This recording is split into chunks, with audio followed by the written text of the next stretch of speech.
चौथे दिन चौथी पुतली कामकंदला ने सुनाई विक्रमादित्य की दानवीरता की कहानी। चौथे दिन जैसे ही राजा सिंहासन के ऊपर चढ़ने के लिए उद्यत हुए, पुतली कामकंदला बोल पड़ी कि रुकिए राजन, आप इस सिंहासन के ऊपर कैसे बैठ सकते हैं? यह सिंहासन तो दानवीर राजा विक्रमादित्य का है। उनकी तरह विशेष प्रकार के गुण या त्याग की भावना। तो राजा ने कहा कि हे सुंदरी, की ऐसी कथा सुनाओ जिससे उनकी विलक्षणता के बारे में मुझे पता चल सके। पुतली बोली, सुनो राजन, एक दिन राजा विक्रमादित्य दरबार को संबोधित कर रहे थे। तभी किसी ने सूचना दी कि एक ब्राह्मण उनसे मिलने के लिए आया है। विक्रमादित्य ने कहा कि ब्राह्मण को अंदर बुलाइए। विक्रमादित्य ने उनके आने का प्रयोजन पूछा तो ब्राह्मण ने कहा कि वह किसी दान की इच्छा से नहीं आया, बल्कि उन्हें कुछ बताने के लिए आया है। उसने बताया कि मानसरोवर में सूर्योदय होते ही एक खंभा प्रकट होता है, जो सूर्य का प्रकाश ज्यों ज्यों फैलता हुआ जाता है ऊपर उठता चला जाता है, और जब सूर्य की गर्मी अत्यधिक पराकाष्ठ के ऊपर होती है तो वह साक्षात सूर्य को स्पर्श करता है। ज्यों ज्यों सूर्य की गर्मी घटती चली जाती है, छोटा होता चला जाता है तथा सूर्यास्त होते ही जल में विलीन हो जाता है। विक्रमादित्य के मन में जिज्ञासा हुई कि आखिर वह कौन है। ब्राह्मण ने बताया कि वह भगवान इंद्र का दूत बनकर आया है। देवराज इंद्र का आपके प्रति जो विश्वास है, आपको उसकी रक्षा करनी होगी। आगे उसने कहा कि सूर्य देवता को घमंड है कि समुद्र देवता को छोड़कर पूरे ब्रह्मांड में कोई भी उनकी गर्मी को सहन नहीं कर सकता। देवराज इंद्र उनकी इस बात से सहमत नहीं हैं। उनका मानना है कि उनकी अनुकंपा प्राप्त मृत्यु लोक का एक राजा सूर्य की गर्मी की परवाह न करके भी उनके निकट आ सकता है। वह राजा हैं आप। राजा विक्रमादित्य को अब सारी बात समझ में आ गई। उन्होंने सोच लिया कि प्राण उत्सर्ग करके भी सूर्य भगवान को समीप से जाकर नमस्कार करेंगे और देवराज के प्रति उनके प्रति विश्वास की रक्षा करेंगे।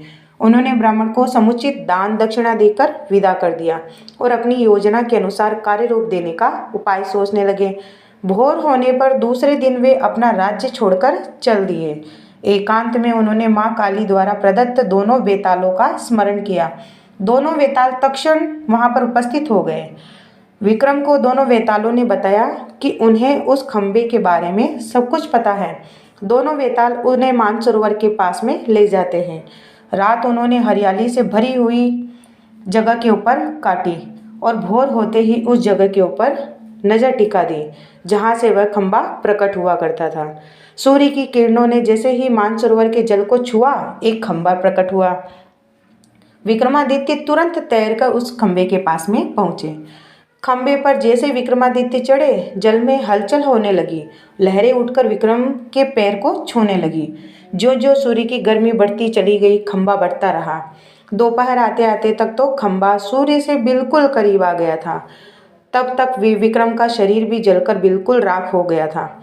सूर्य भगवान ने जब खंबे पर एक मानव को जला हुआ पाया तो उन्हें समझते हुए देर नहीं लगी कि विक्रम को छोड़कर कोई दूसरा ऐसा व्यक्ति नहीं होगा। उन्होंने भगवान इंद्र के दावे को बिल्कुल सच पाया। उन्होंने अमृत की बूंदों से विक्रम को फिर पुनः जीवित कर दिया और अपने स्वर्ण कुंडल उतारकर उन्होंने उनको भेंट में दे दिया। उन कुंडलों की यह विशेषता थी कि कोई भी इच्छित वस्तु वे कभी भी प्रदान कर देते हैं।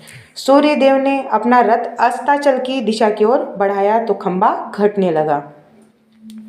सूर्यास्त होते ही खंबा पूरी तरीके से घट गया और विक्रम जल पर तैरने लगे। तैरकर सरोवर के किनारे पर आए तो दोनों वेतालों का स्मरण किया। वेताल उन्हें फिर उसी जगह लाए जहाँ से उन्हें सरोवर ले गए थे। विक्रम पैदल अपने महल की दिशा की ओर चल पड़े। कुछ ही दूर पर एक ब्राह्मण मिला जिसने बातों बातों में कुंडल मांग लिए। विक्रम ने बिना एक पल झपकाए ही बेहिचक उन्होंने दोनों कुंडल उसको दे दिए। पुतली बोली कि बोलो राजन, क्या तुम में है वह पराक्रम कि सूर्य के नज़दीक जाने की हिम्मत कर सकते हो? और अगर चले जाओ तो देवों के देव सूर्य देव के स्वर्ण कुंडल क्या किसी साधारण से ब्राह्मण को दे सकते हो? अगर हाँ, तो इस सिंहासन के ऊपर तुम्हारा अधिकार है। राजा पेशोपेश में पड़ गया और इस तरह चौथा दिन भी निकल गया।